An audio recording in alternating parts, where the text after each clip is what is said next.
Good evening, everyone.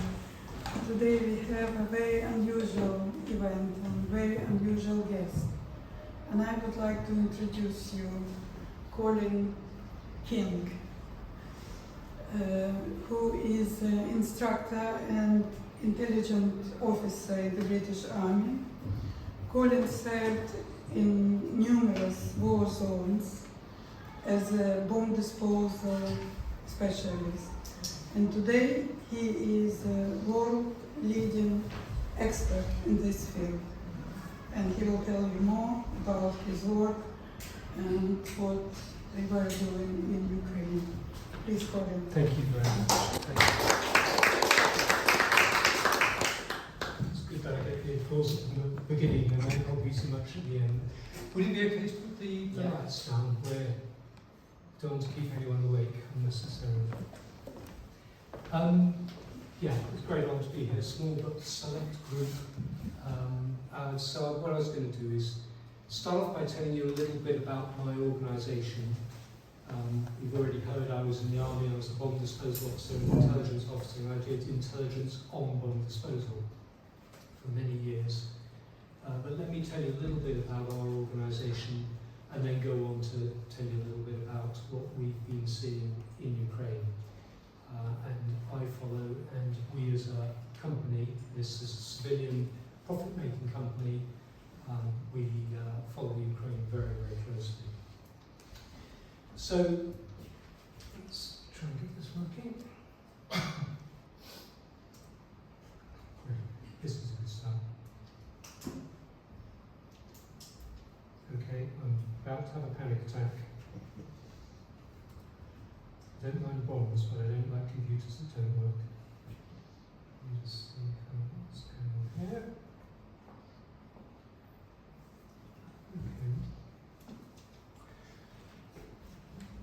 Okay, so the company Phoenix Insight, we deal in almost every aspect of bomb disposal.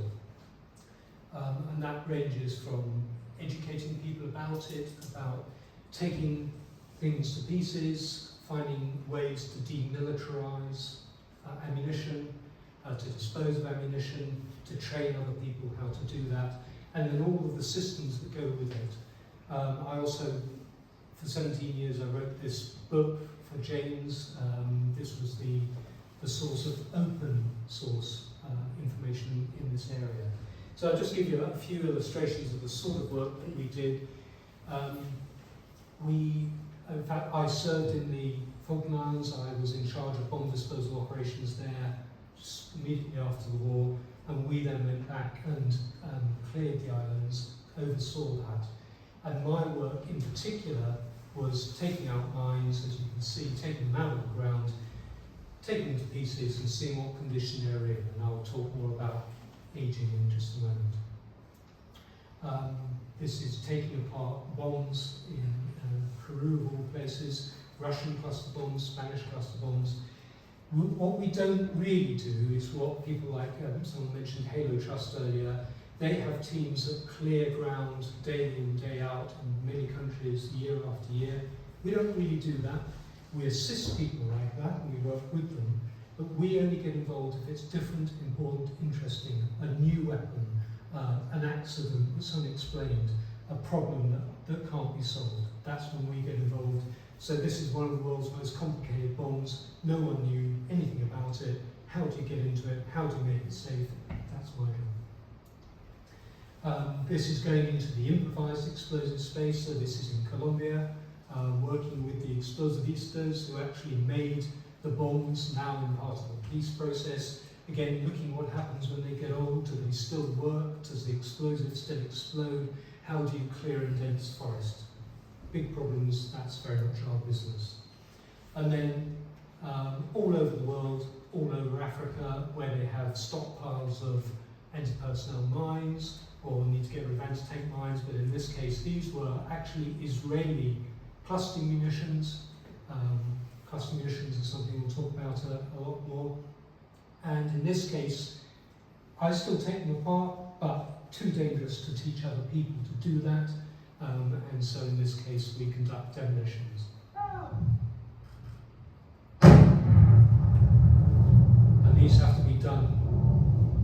badly, because if you don't do it very well, you simply end up contaminating a large area with cluster munitions, which is not the aim.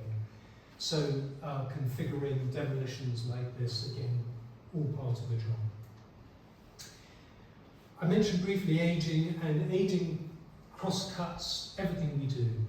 In Ukraine, the things that were put in at the beginning of the conflict, if they were metal, they're already going to be starting to corrode, to rust, plastics will be degrading, explosives will be changing, and one of the things that we study, and I study in particular, is what happens. Do things get safer? Do they get more dangerous? Maybe a bit of both. Maybe it's a temporary state that they get worse then better. And we do this by literally getting inside and taking things apart. So this is an example in Vietnam, and here, at the end of the talk, I'll talk a little bit about solutions, what we can do to help in Ukraine. But here's an example of something that we might consider. Instead of diffusing an old bomb, which is really dangerous, here we're simply cutting the fuse off it, and then we're going to burn it out, or burn out the explosive, and then that allows us to literally recycle the steel.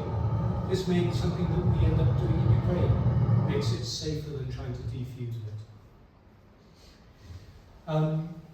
I started work in Ukraine some time ago. In fact, in the British Bomb Disposal Regiment, there are a lot of Ukrainians who cleared ground after World War II. I was towards the end of that generation, so as they were all getting old and retiring, I was coming in as a new bomb disposal officer, so I met those guys, some of whom are known to people here. But after that, working in Ukraine with the teams from the Ministry of Emergencies, and their job before the current war was simply clearing up after the last war. A lot of ammunition, still bodies in trenches, live ammunition lying around, and these people, again, with problems that we helped with. I taught a little bit at the school in Kharkiv, and this is, again, Second World War ammunition under the cliffs of Sevastopol, buried in the cliffs over here.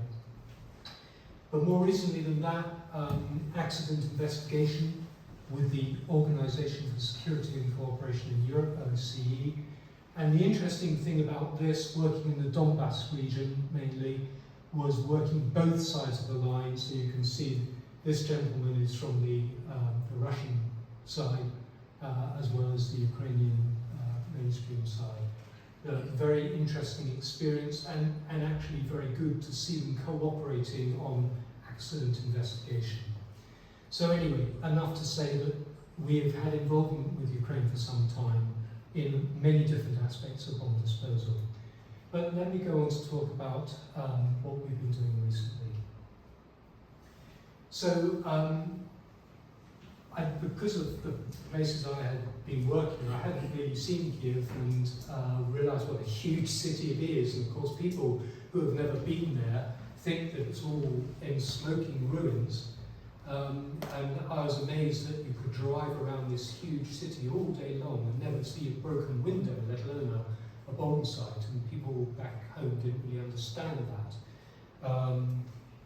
In Lviv, it's like a festival atmosphere most nights. People are very happy. You've got young guys of fighting age who are serving drinks and waiting tables, and very strange to see. Air raid sirens go off, no one pays any attention. Forgive me, I realise some of you know all of this, probably much better than I do, but it's interesting to me. And then I did stay in Kharkiv. This is a British car that bought to go out and do a particular job, staying in one of those flats in Kharkiv and heading out further east. And then suddenly, of course, as you get out to a place like Izium, then you start to see the real destruction.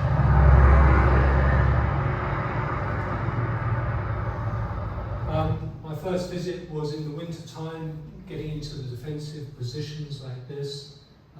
These were where Russian troops have been. You see how little they had, one set of uniform, food delivered, bush in jars, and just nothing. So taking what they could get from the local surroundings. and abandoned ammunition, of course, everywhere. So one of the first important things I'd like to talk about is the difference between abandoned ammunition and unexploded ammunition. And of course, you can imagine that if it's unexploded, it's very uncertain. You don't really know what state it's in, you don't know what's happened to it, you don't know how unstable it is. If it's abandoned, generally speaking, it's relatively stable. If it's in a wooden crate, it's probably okay. So you start getting into zones like this, armoured vehicles where you've had tank battles and so on, and of course the whole place is littered with ammunition, and that may be abandoned or unexploded, fired, not gone off, damaged, and so on. One interesting thing from this photo is that it's not just the ammunition that contains explosive here. So that there, these boxes all over the turrets you probably will have seen on television, these boxes contain explosive reactive armour. And the idea of this is it contains explosive in these plates. And basically, by a mechanism I won't bore you with, when an incoming missile or projectile hits it, it explodes and it lessens the impact, lessens the force, and it helps protect the tank. One of the interesting, so there's explosive on the battlefield everywhere, not even just the ammunition. One of the interesting things about this particular case is unbolting some of these from the turret and opening them up. They had no explosive inside. So this was just an indication for us of the corruption in the Russian regime, where they assembled these boxes, bolted them on the tanks, and didn't bother to put the explosive in either because they'd run out or someone was making money. Just an aside. But everywhere on the battlefield there is explosive contamination. The category of ammunition that's most common throughout the whole of Ukraine is projectiles. These are artillery shells, as you might call them, that are fired to and fro. And a lot of them are very old. Some of them are as old as me. Some are even older than me, and some in better condition than me. But there's also all sorts of new stuff. So there's one up at the top, it's called Krasnopol, and that is a guided projectile. So someone designates the target with a laser, that's fired, and it finds its way to that laser dot. Now, the reason I talk about these is because I do these talks to instructors at our bomb disposal school, and many of these guys have never seen these weapons. Some of them are teaching Ukrainians, or they're teaching people who teach Ukrainians, and they've never seen them. The Ukrainians know more than they do. So this is a problem, and this is a theme that a lot of new weaponry is used that is not known about. So here's another one. So this item here, to most people, even to bomb disposal people, you would assume it was a normal projectile, an artillery shell, but when you look inside, it's back to front. The warhead is at the back, not the front. The guidance is there, and then the motor is in the middle, and that means that they're going to do the wrong thing with it. It's a missile, really, not an artillery shell. Here's another one that people don't really see, but is being used a great deal in Ukraine, flechettes. So these are, maybe you could just pass that round actually. These are tiny little steel arrows that come out of an artillery shell, and there's one of the shells that contains them. And again, most people from bomb disposal assume that that has no explosive in, but actually inside that you have these thousands and thousands of these little arrows, and then you actually have a big explosive charge at the back. And this is what they did in World War I. This is the same as a First World War shrapnel shell. You'll have heard that term shrapnel, it's misused all the time, but this is what it really means. It's a shell that acts like a little cannon as it's fired. Again, the issue from my point of view is that the people who are dealing with these things don't know what they are. They can't identify them, they don't know how to dispose of them properly, and they're obviously potentially dangerous. Here's a category of ammunition that is really only been seen in this last conflict in large-scale use. This word thermobaric, it refers to what is sometimes called by the media enhanced blast. This is an effect, and you can kind of see it in this video here, where you see these pulses coming out. And weight for weight, it's about 3 times as powerful as normal high explosive, but it's also much more damaging. It's a very long pressure pulse. So this is being used a great deal in Ukraine. The TOS-1A is a Russian weapon, and it's even being used in shoulder-launched weapons, even in hand grenades. And again, the problem is most people don't really understand it. They don't know what the thermobaric effect is, they don't know how to deal with it, and they can't identify the weapons. So these are problems which are building up. Just sticking with rockets for a moment, you're aware that there are many, many types. So they go up, the calibers from fairly small to this sort of size and right up to these guys that are nearly a foot across. Huge, great rockets. And these can have high explosive warheads, but in particular, a lot of these were fired and still continue to be fired, carrying submunitions. So that is when you have a whole bunch of little things inside, splits open, and they're rained down everywhere. So these are cluster munitions, and this is a problem. So if you find a whole one of these lying around in the field, it's no great deal. You can destroy it very easily. But cluster munitions were banned recently through most of the world, and there's a very good reason for that, because they were deemed to have done real, unusual harm to people. So here are the 3 that are most common in Ukraine right now. And not only do most people not recognise them, because 2 of them have basically hardly been seen before, but they don't understand the risk. And what I'm particularly interested in is not the risk when it falls on the ground. It either goes bang or it doesn't, and it does what it does. But what happens, the residual risk, as we call it, maybe a year, maybe 10 years, maybe 50 years down the line when it's dug up in the farmer's field. So this guy here, this is where it starts going to Blue Peter. Here's one I had earlier. 9N235.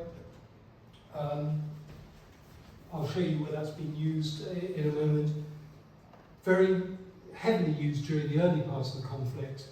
And this one got a green band around the end because actually it's relatively safe. If it doesn't go off when it hits the ground, it's probably not going to. This guy is much more dangerous. Again, I won't bore you with the detail, but it is more dangerous for reasons I can explain if you're interested later. And then this one is extremely dangerous because it's got a piezo electric fuse, a little bit like the cigarette lighter where you press the button and it goes click and you get a spark. You press the button 3/4 of the way down, nothing happens, and that's what may happen as it impacts. And then the last little bit is the thing that creates that spark and makes it go off. And in central Kiev, not going to tell you who did it, but let's say the Ukrainian authority were collecting these in a residential area in boxes. So this is not abandoned, hence the importance of understanding that. These are unexploded, they're in an incredibly dangerous state, all put together in a box along with masses of other ammunition. So this is a bad idea, this is a bad thing. There you are in Kharkiv again, and this area was very heavily hit by these guys in the 235. So the good news is that if they didn't go off and they're in the ground, they're going to stay that way. People have got to be careful when they get them out, but they're not doing any immediate damage. My last trip was to look at this. Not very much known about these. I'd written a report on this about 2 years ago when all we had was Russian patent documents, and there are about 20 different variations. different fuses, different bodies, different warheads, and inside you can see a copper cone.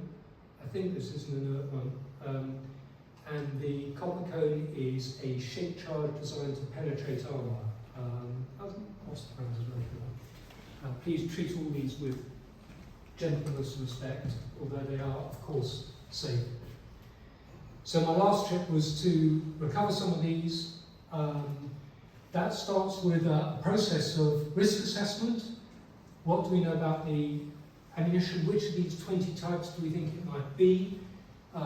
Building some tools based on just a piece of car maintenance equipment to try and separate it, and then getting inside, getting right into the nuts and bolts of the fuse to remove the detonator, eventually remove the explosive, and then that allows us to physically section it, see exactly how the fuse works, see exactly what shape that copper cone is, see exactly what type of explosive is being used, and then we can make some decisions about how dangerous it is, what to do with it, and what will happen later. Is it going to stay safe? Is it going to become more dangerous? The other point about this is that this was of particular interest because this shaped charge, which turns inside out and projects the copper down into a jet, can penetrate about 200 millimeters of armour. That's a lot of armour. It means that there is no tank in the world that can protect from that little thing that can destroy a tank. So obviously the Western forces are thinking, what are we going to do with our tanks to protect them against that? So this is another aspect of what we're looking at, is the threat, and always saying, well, so what? What does it mean? What do we need to know about? So submunitions are an issue because they're small, there's lots of them, which means that if you're walking across a field where there might be one artillery shell, there might be dozens, there might even be hundreds of submunitions. So the probability of encountering one is much higher. The other thing is that if a child encounters one, they can pick it up, they can take it home, they can put it in a pocket, they can throw it against the wall, they can play catch with it. They can't do that with a 30-kilogram artillery shell. And that artillery shell has hit the ground very hard and not gone off. These things have very sensitive little fuses, and so when they're picked up, thrown against the wall, carried home, there's a good chance they will go off. So unfortunately, more and more of these are being produced. So these are for that's unmanned aerial vehicle, drone, and both sides are producing huge numbers of these things.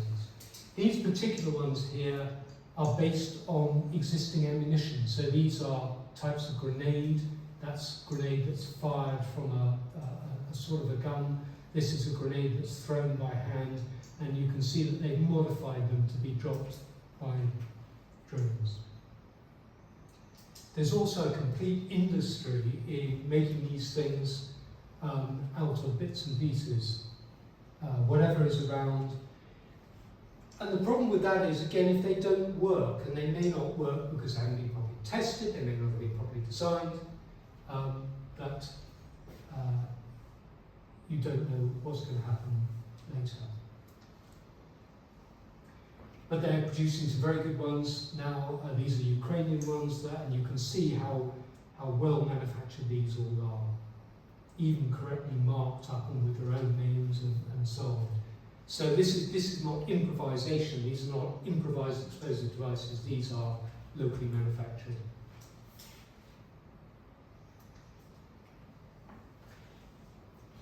So I say that submunitions are dangerous because you have lots of them and they can be quite sensitive.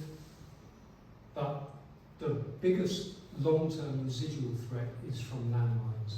And the reason is because they are actually designed to be victim activated. They are designed to wait there until someone comes along and treads along or interacts with them. So these are the most common ones. I've got a couple of those here. So again, please treat them gently, but these are anti-personnel mines. So these are designed to blow your leg off, but they often kill children, for instance. They quite often kill adults unless you get help pretty quickly. If you've got a really shredded leg, you're not going to survive, probably. There are lots which are designed to kill. So those ones perhaps designed, the first ones perhaps designed not to kill, these ones are designed to kill. And they shoot fragments, they shoot steel fragments out. So this is the claymore type design.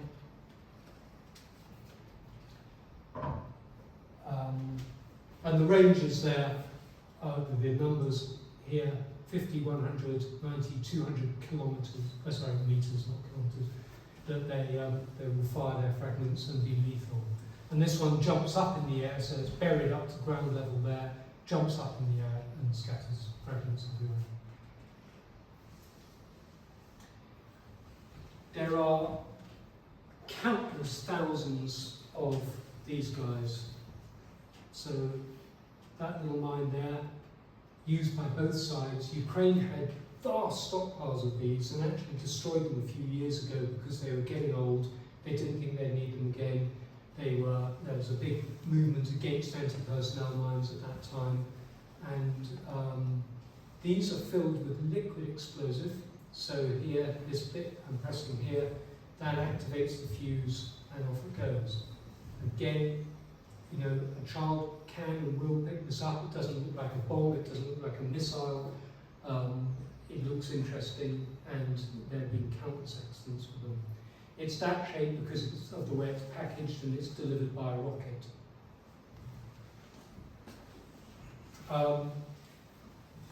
Because there are so many and they are so widespread, scattered, people come up with their own ideas about how to clear them, and here are a few of those. These are not recommended.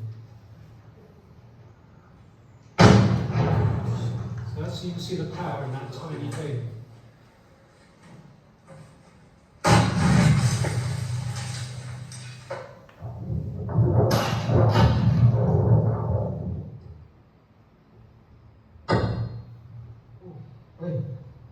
This is generally considered to be a bad idea.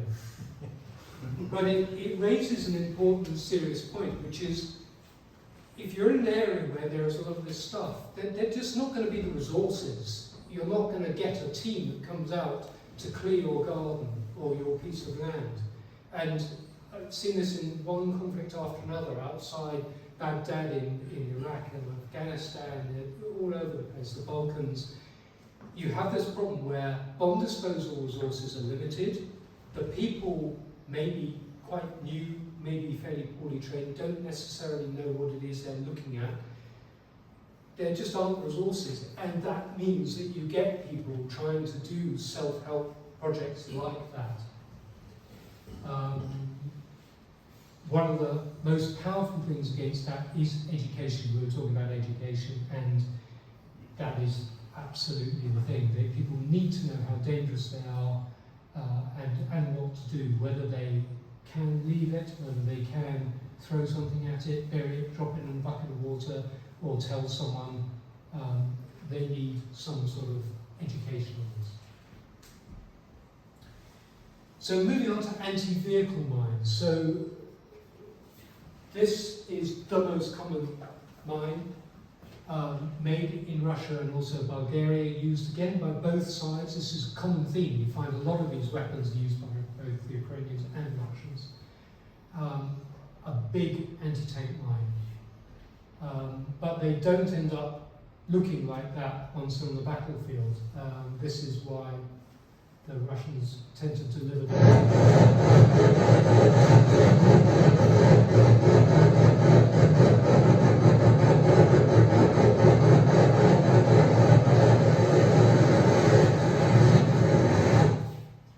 This is also not recommended. So that's one of those.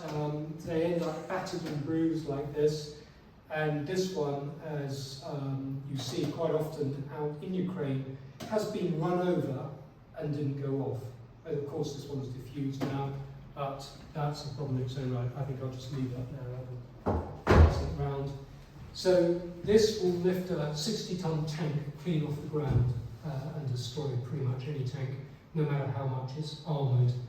If you put an egg in a steel box and you rattle that box, the egg's still going to break, even if the box doesn't, right? And that's what it's like with people. Still, that's how these were live ones, the same place that I showed those submunitions, again in the middle of Kiev, in a residential area, unexploded mines that are being run over, very, very dangerous. Still a very versatile mine. What they've done is now started to use the plastic versions of the plastic fuses that have been a bit more reliable, but they are used for all sorts of things.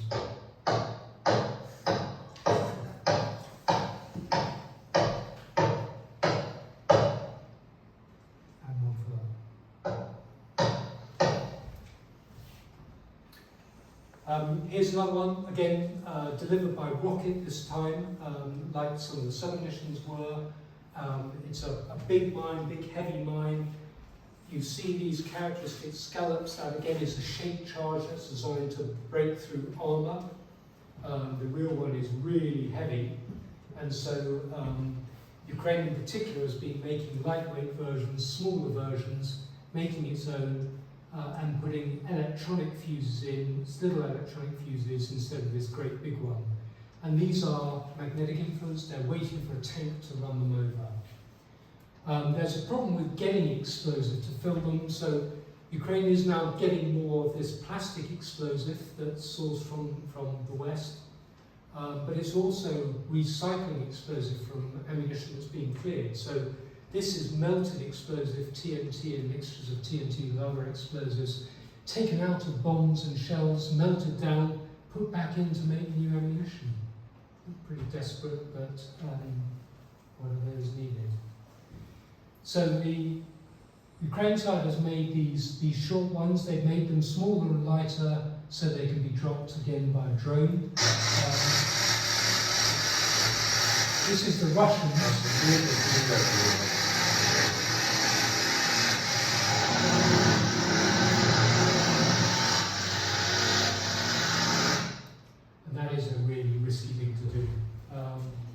So now, the other thing that's happening is there's a huge industry in 3D printing, mainly Ukraine that's doing this rather than Russia. Russia still has a lot of ammunition stored, old ammunition, but there are these tiny little mines. Again, I'll pass these round. So these are actual ones made in Ukraine, brought back a few weeks ago. And again, my problem with this is they're not well designed, they don't incorporate safety features, they haven't been tested, they're made with materials that are cheap, which means they don't last very long, and therefore, if you ask me about their residual risk, if you encounter one of these things in 5 years in the field, I can't really tell you, and no one can. It's introducing another layer of uncertainty. This is something we saw in places like Cambodia, where villages would lay landmines around their own village to protect themselves from being slaughtered by the Khmer Rouge. They had to do it then, but they then paid for it for 40 years afterwards, and still do. And this is what is going to happen. You're going to have these things, they're not marked, they're being dropped by drones in various places, they're not tested, they're not confirmed, and they are going to cause a problem. On top of that, you've got mines from all over the world now coming into this area, from the Balkans, from the UK, from America, from France, from Germany, Netherlands, all sorts of mines, all sorts of designs, electronic, brand new, very old, pressure activated, tripwire activated, shaped charges, blast, fragments, even ones that sort of fire a kind of a missile from the side of the road. More and more and more. Mines are my thing. I'm familiar with most of these, well, I'm familiar with all of these, but a lot of people just won't know. If you're a Ukrainian, you've never seen a French mine or a German mine. And the British guys that are training Ukrainians, for example, now the generation where they went to see mines from the Balkans, for example.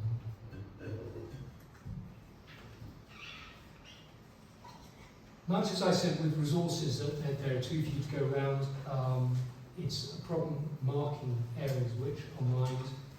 Sometimes you can't be sure whether they are or not, but you'd be lucky in most places to see minefield marking like that. What you're much more likely to see is something like that. A little bit of plastic tied to a stick, tied to whatever is around, or something like these, rocks, or a handmade sign. And this may be the only indication you get. And if you walk in up here, you may not even see that. So again, this is a problem for returning refugees, people going back to their homes. They may not be escorted everywhere and told and given a guided tour of exactly what is where is safe and what to look for. So again, it's a massive sort of education problem. And people have to get used to this kind of problem very quickly before these formal signs can be put in place. I'm not going to dwell on this too much, but one of the biggest problems from my side is that instead of traditional fuses that are fitted to these things, now electronics has miniaturized these things to come up with, so that's what this is, one of those. These tiny little boxes with a lithium battery that's going to last a year, and electronics that mean you can program it to do pretty much anything you want. That's what was being used in these little mines, sits in the middle of that. There are versions that are radio controlled that look for approach using radar. Oh, Pete! I know. What if that had been live? And of course the Russians are making their own. In fact, Ukraine is way ahead on these. Russia is always about 6 months behind on the innovation. They capture stuff, they reproduce it. But the danger of these things is they can be used in all sorts of ways, programmed to do pretty much anything. So it used to be, in the first part of the conflict, we saw booby traps like this. So that's underneath this guy here. You lift something up and the next thing you see is this plate here, and they don't work very well for various reasons. Again, I won't bore you with it. But with electronic ones, take the electronics out of that or produce it on a little circuit board like that, and now it can go inside the fuse of this.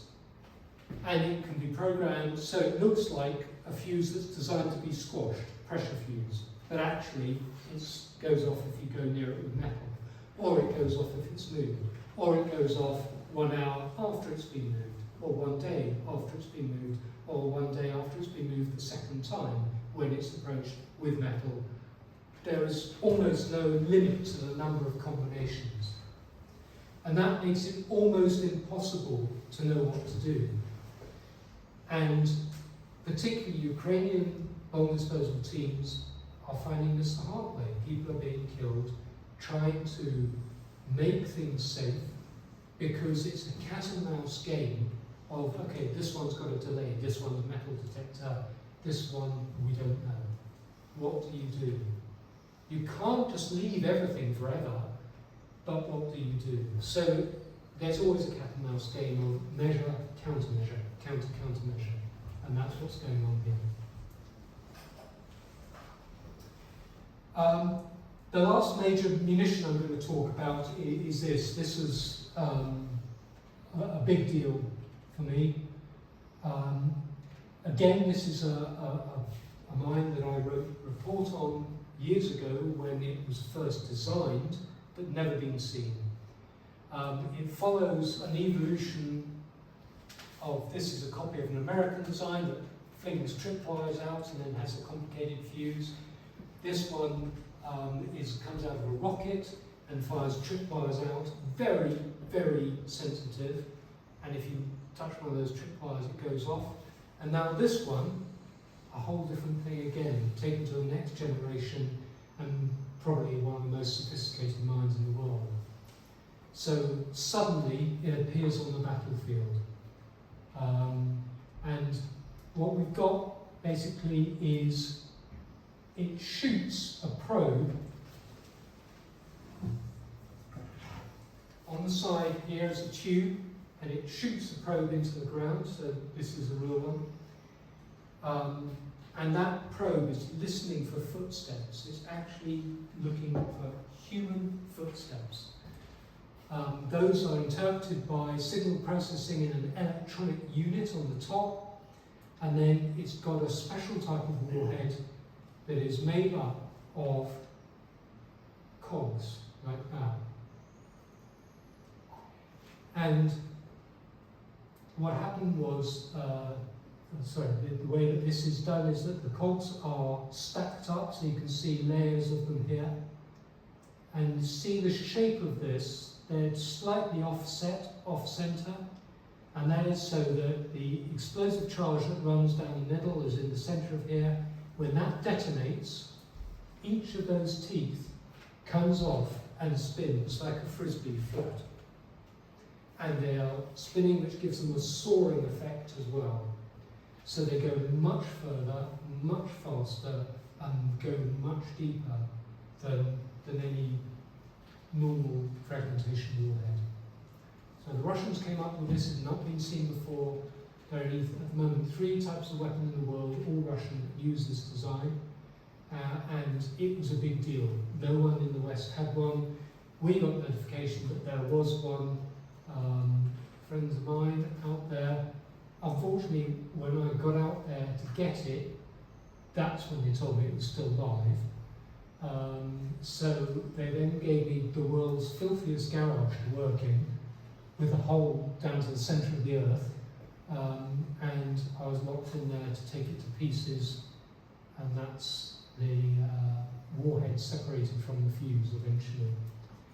And then that allowed us to take these fragment rings, scan them, reproduce them in our workshop, make up the whole centre section, and then fill them with high explosive American C4, which is very much like the explosive the Russians use in this, to trial them out. It's not large, is it? No, it's not large. No, in fact, actually, I have got one of the warheads here. I've got to take it out. If I haven't got it immediately to hand, I'll get it later.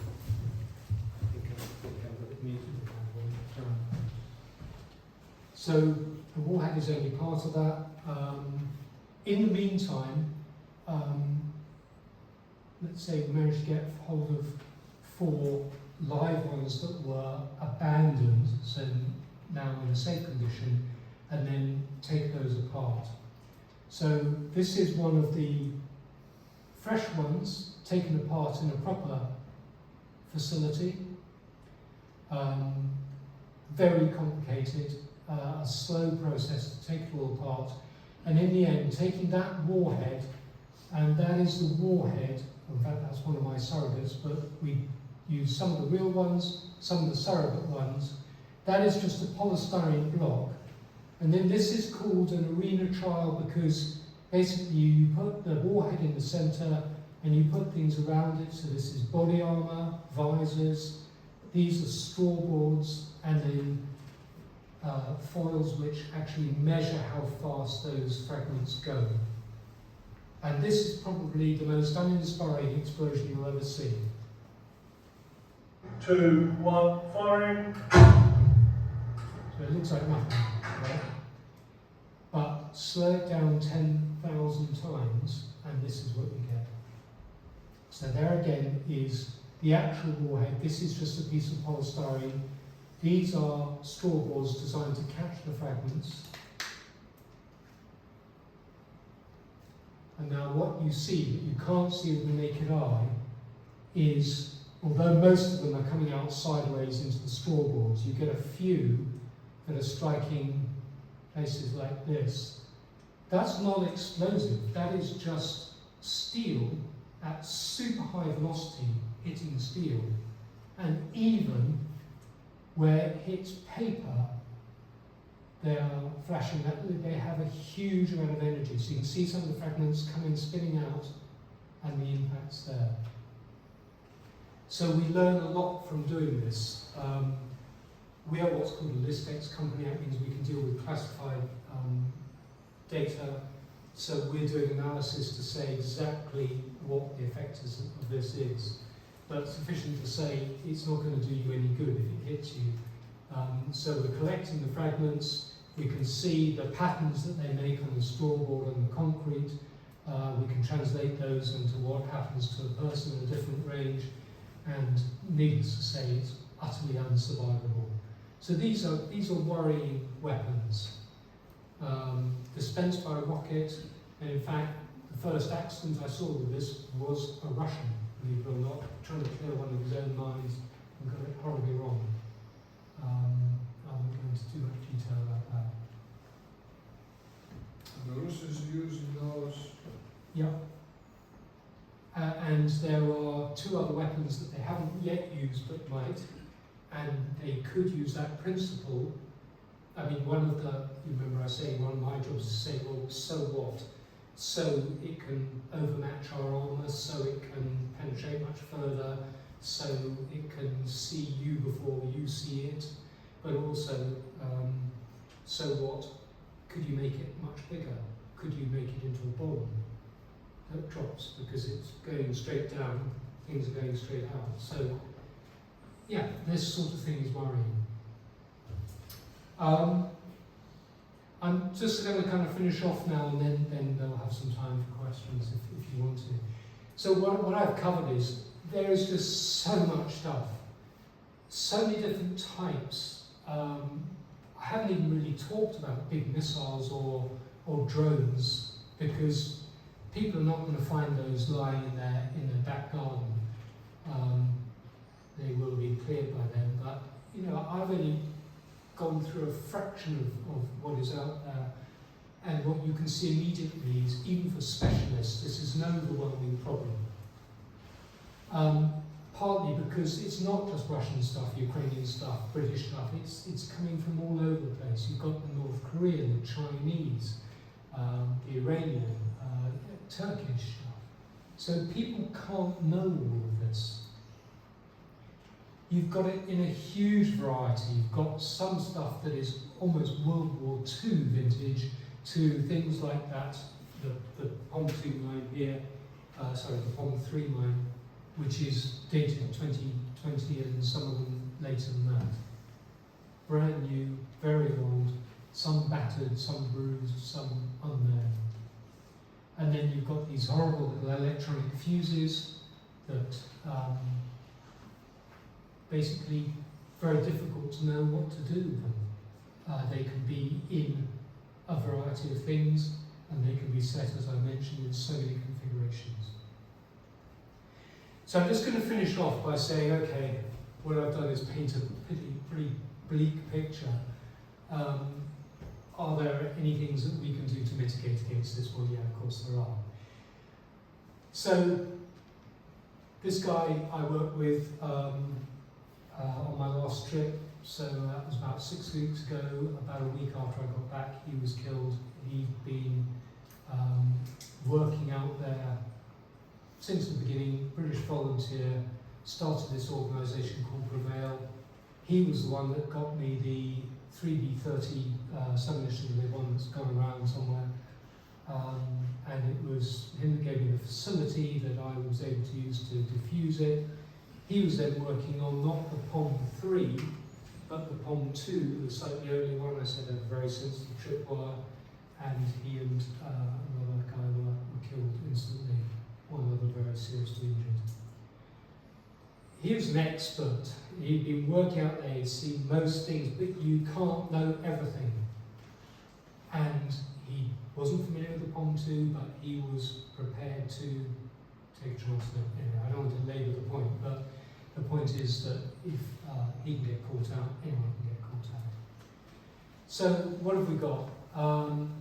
We train people, but you know, if it's me doing the training, I can only talk to a group this size and train a small number, one to a few. This is actually in our office area. We've got Right? We've got lots of lovely books here, we've got lots of hideous weapons at my office. These ones are all made out of plastic, they're very, very realistic, they're moulded from the real thing, so we can show people, we can give them, they can handle them, they can see the size, and we can make them the right weight. And then we can scan them to make digital copies. They can be sent anywhere, they can be 3D printed, and we can use them in animations or other applications. Knowing what is where is a pretty big deal, and this is a system that we run. This is looking at our open source intelligence system.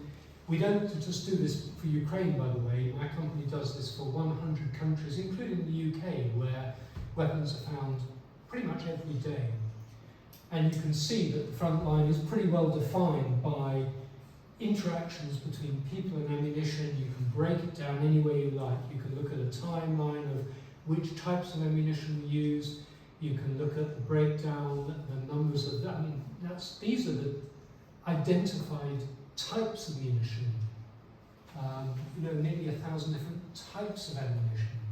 And these are the numbers that have been used in. And then you can go to any one of these dots and you can say, tell me about that incident. Or you can say, tell me about interactions between tractors on agricultural land with anti-tank mines that involve children, and the system will spit out that information. So knowing what is where, if you're in Kherson and you are training people there, they don't need to know everything that's throughout Ukraine. They only need to know what's in their oblast there and focus on that. So that's really important.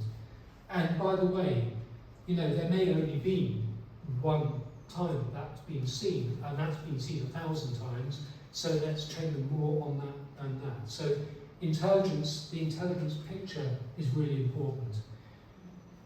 This system, nobody else has. Ukraine doesn't have it, the UK MOD doesn't have it, we have it. We give it to the Ukrainian police, EOD, that are based in Kiev, and they have, I think, about 60 outposts. But I started at the beginning by saying we're a commercial company. We are almost bankrupt now because we've given this to so many people.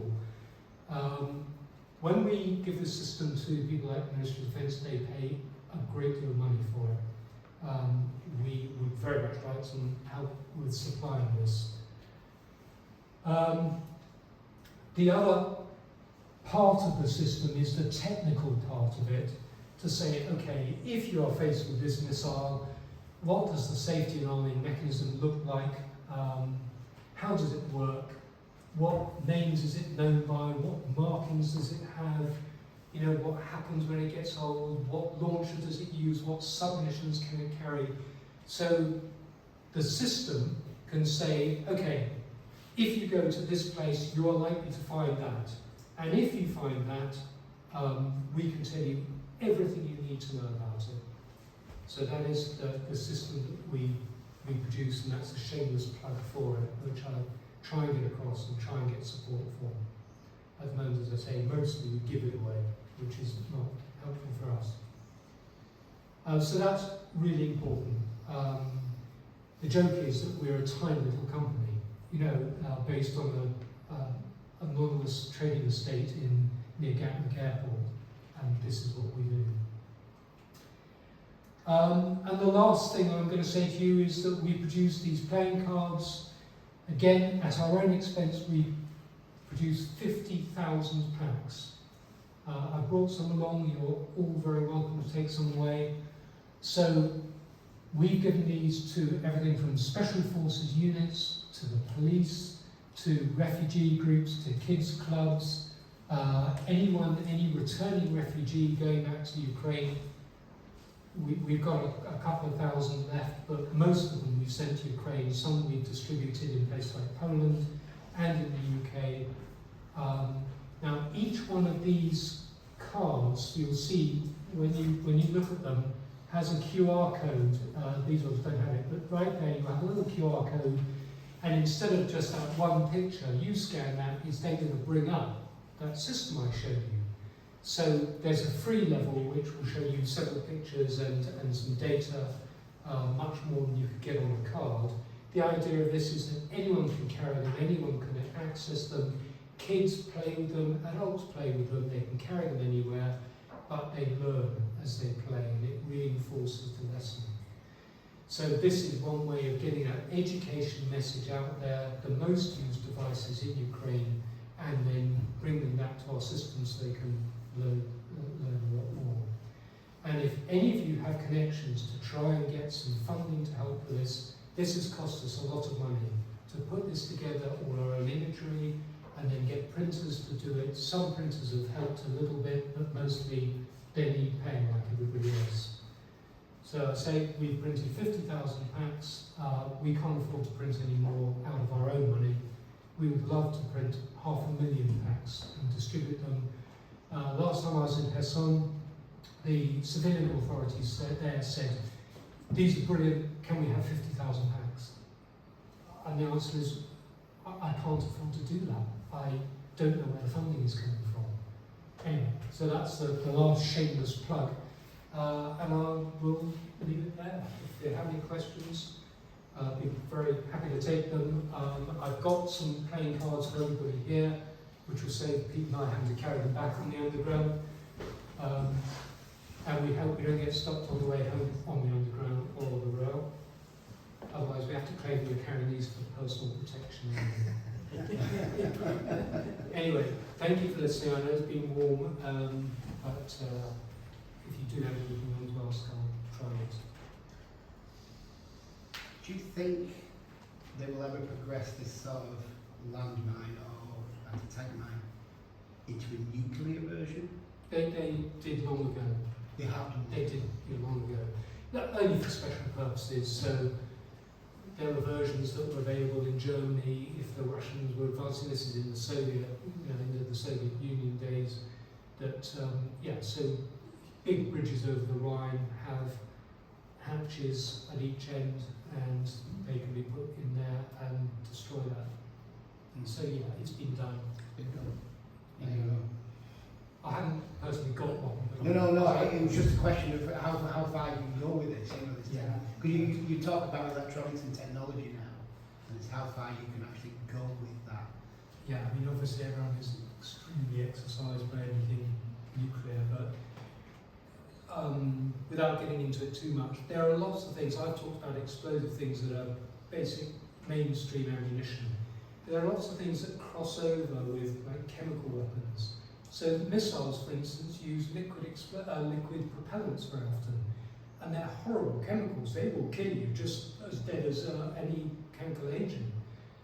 And whose job is that? Well, it's not a bomb disposal job. It's anyway. So it's complicated. Part of the reason for all of this is to make people realise it's complicated. There's a lot to it. There's a lot to think about. There are a lot of problems, and normalisation, return to normality, farming, industry, housing, all of that stops until this is sorted out. And there aren't enough resources to sort it out, and there isn't enough knowledge to sort it out at the moment. Colin, you're a very, very brave man, and I don't know how you sleep at night. Not well. I'm only 27 years old. I wanted to ask, I mean, you showed that map, the map of Ukraine with the red dots. Are they all areas where there have been incidents, where the explosion... Yeah. So, how on earth do you go about trying to identify where all the mines are? Yeah, so I haven't gone into this and I won't bore you with it, but basically what we do is use the dreaded AI, of course. Mm-hmm. So we started this many years ago. Started off by saying, I can't even remember all the things I know, so I need someone to put it down in the computer system, the database, and digitise all these documents that I had from years of writing these books and things. I need a digital version of me so I'm not indispensable. When we brought the people on board to do that, they said, well, we could do an awful lot better than that. We can build a system. So now, fast forward 5 years, our system scrapes approximately 2 million sources, so it's doing the equivalent of 20 million Google searches every day, and it's finding these events everywhere. And what you see is whether it's a Russian soldier on Telegram sending a message to his mother that he's just laid a mine there, or someone that's had an accident there, or someone that's found something there, that information is out there. And it's called open source intelligence. So when I worked in intelligence, there was not, you sent spies to go and look for things, and you had to dive in and find one little nugget and pluck it out. Now, it's the opposite problem. You've got this haystack, you've got a million haystacks full of things, and you're searching for that tiny needle. It's too much. And you don't know what's right or wrong. You Google this, and you don't know if it's right or wrong. And that's what our system does. So it's mapping these things, it's recording it all. So when you say, well, how do you know it actually was that? You can go back to the tweet or the telegram or whatever it was, and you can find it, and you can look at the picture and read what was said. And that's triangulated from literally millions of sources. In any given instance, often dozens of sources. That's mind-boggling. Yeah, and it's important. Yeah. And this is why without giving too much away, British Defence Intelligence, which is where I worked, buy our system, and they haven't got it themselves, and Ukraine hasn't got it. And of course they've got things that try to do this, but we were just in the right place at the right time with the right knowledge, and you need a combination of brilliant developers, but also people that know this stuff. And one without the other is no good, and that doesn't happen very often. Anyway. Yeah. What happens is there are so many red dots in Moldova. Yeah, Moldova, yeah, interesting. How it happens? Is it Well, safe or so? weapons had come across into Moldova. Moldova, I worked there as well, and it has huge stockpiles of ammunition, but these will be events related to the conflict that the system's picked up. I mean, it would be very interesting if I was on it live to pick one out and you'd see, but maybe it's missile fragments that have come down, or I don't know exactly. But Moldova has huge stockpiles of Russian ammunition that were just left there when the Soviet Union left.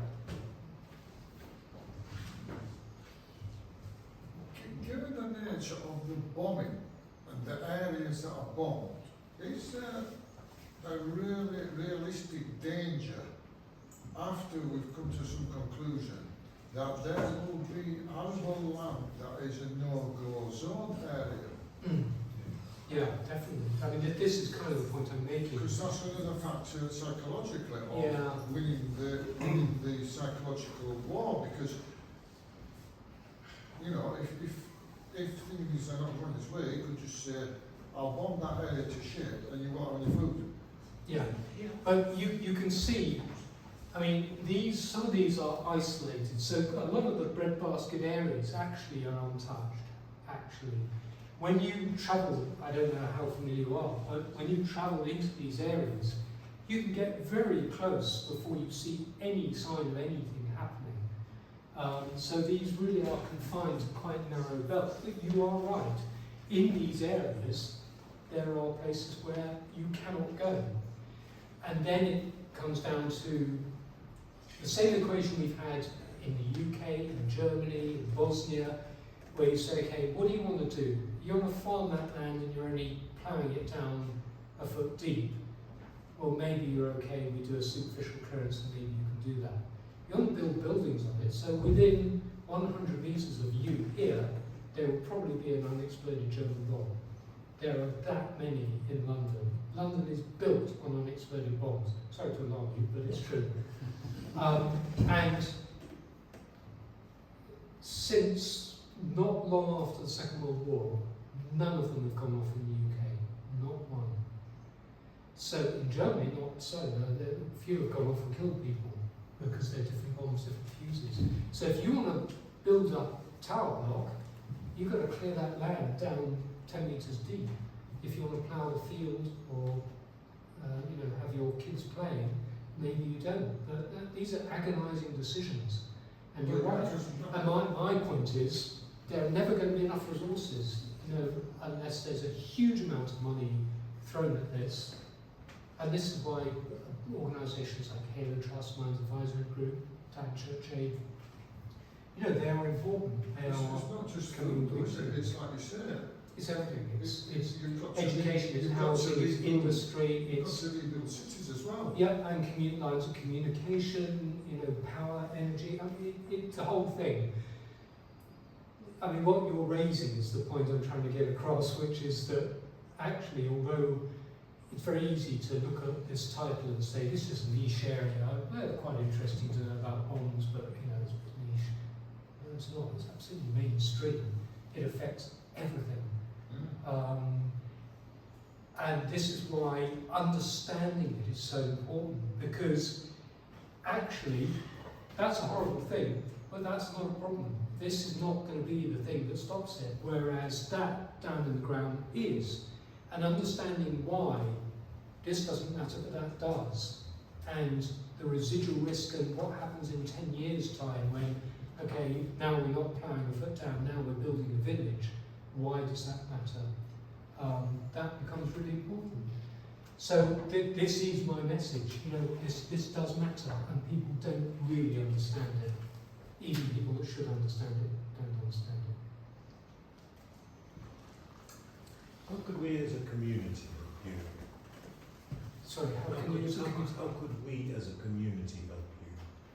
Well, I have seen funding going in all sorts of things. I would love to be able to print a lot of those cards, because that's for not very much money.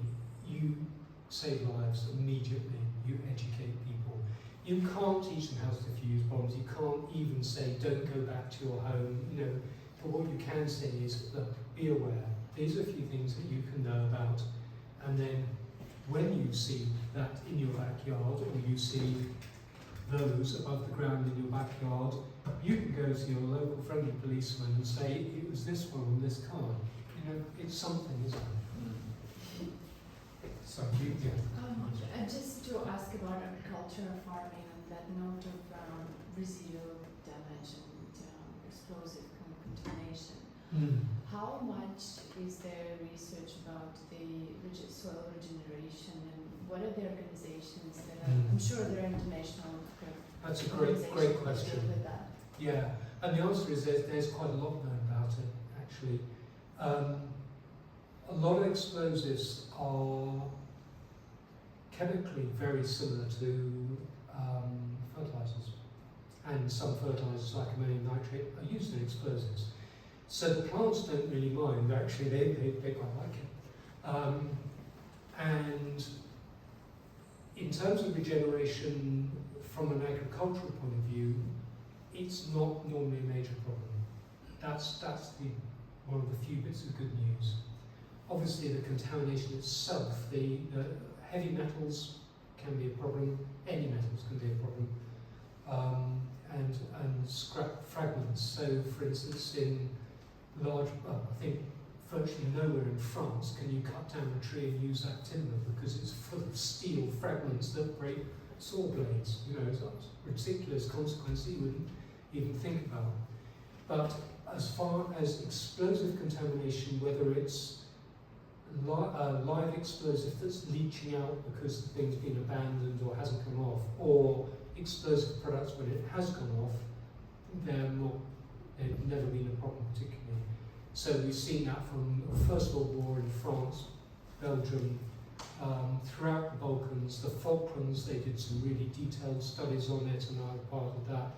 Even on things like how they clear that ground. Can you use a mechanical clearance? And does that destroy the earth? No, it actually regenerates really quickly. So that's one bit of good news for you. Fascinating. But there's a lot of work on that. You mentioned Halo Trust. I don't know how many of you have heard of Halo Trust, but Halo USA has a big donor, I've got his name, richest man in the world was for a while, his son, who commissioned a study into that. We got involved in that study, and it was pretty much good news. Do you have intelligence where all these nasty things are produced in Russia, can these factories could be eliminated? Yes, Do you yeah, have- yeah, they come from, well, a lot of the things that are here were built many years ago, and there was huge stockpiles. But yes, absolutely, that intelligence is out there. They have codes on them, they have their factory numbers, we know where those factories are. There are organisations that do nothing but study exactly that. So yeah, they know. Is there a way to destroy them? Certainly is, yeah. It just needs the political will and the weaponry. But these are far inland. Yeah, I mean, it's obviously quite a big deal going after that, but I'm sure So that are they maybe in Siberia? inside, In Siberia? I don't know that. I don't know the answer to that. That's not, the industrial base is not my area. I know the factories and I know the factory codes, but as I say, a lot of this is stockpiling. But I'm sure there's intelligence on where those stockpiles are as well, and I'm sure Ukraine is looking very hard at Satellites that. could see where these stores Yeah, are. I'm sure all of that is being done. Yeah, I'm sure all of that is being done. Yeah, and Colin, you told us about your small little company, but your little company doing a huge job. And what we've seen today, I don't know how people could create such horrible stuff I know. just to kill other people. And I'd like to ask you, you've seen a lot.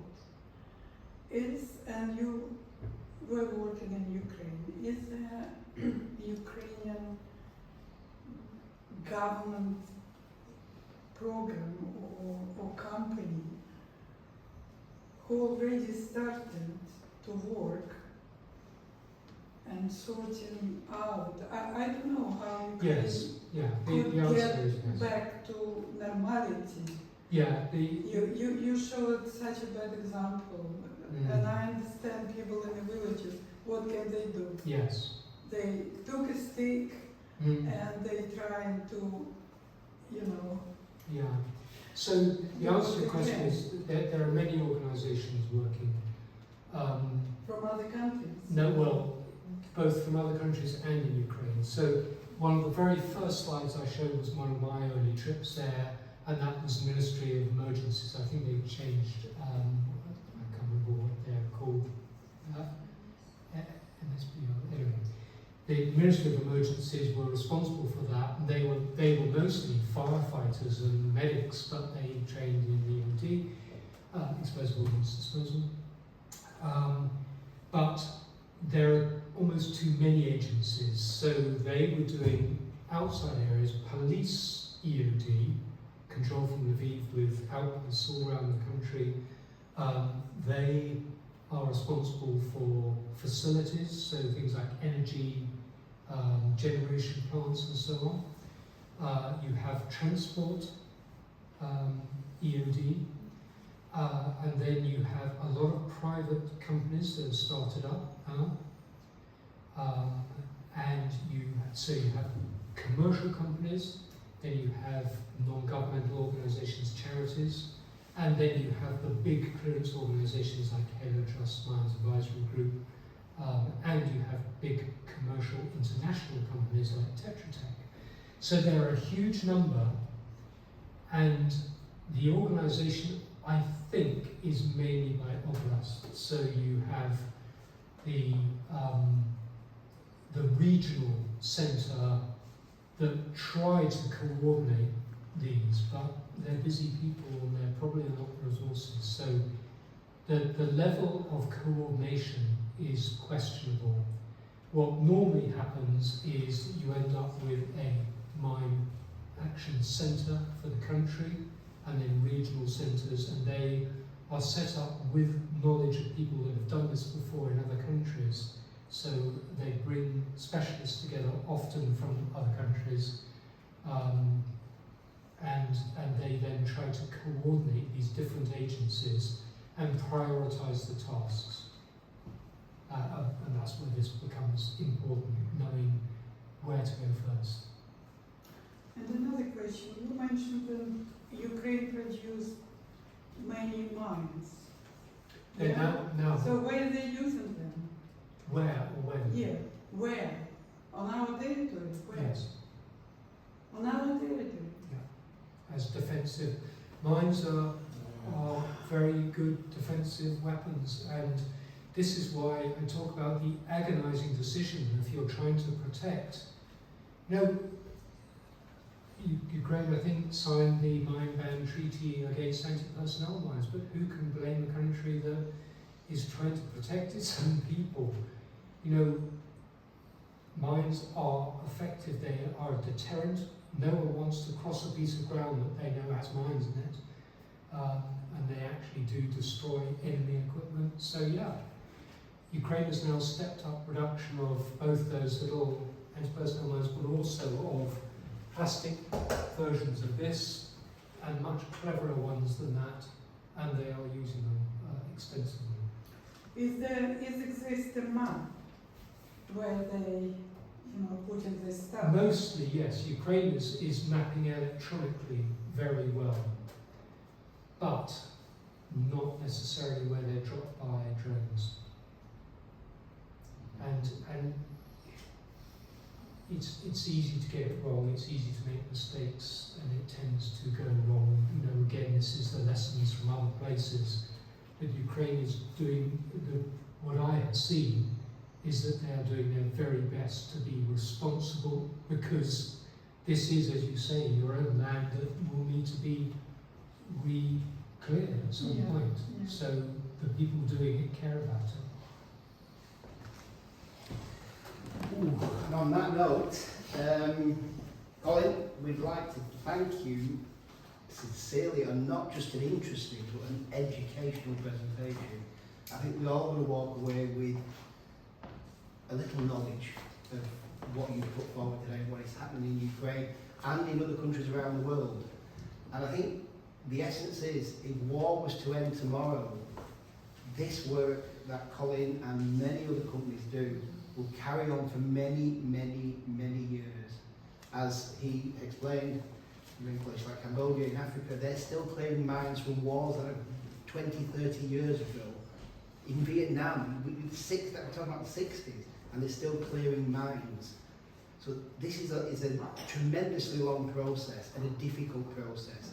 And I appreciate you say that Ukraine are mapping, and as an ex-surveyor, it's all done by coordinates and things like that, so it can be a lot more accurate than it used to be. But it's, you say, human error is always there, and you may be in a position where you haven't got long to plot that, because the enemy might be just waiting down the road. Yes. But Colin, extremely thank you for such an interesting and educational presentation today, and on behalf of everybody that's turned up, and to those who have missed it, they've missed an absolutely fantastic presentation, and something that's just, I'll say mind-blowing, just a new kind of phrase, but thank you very, very much, Colin. Thank you very much.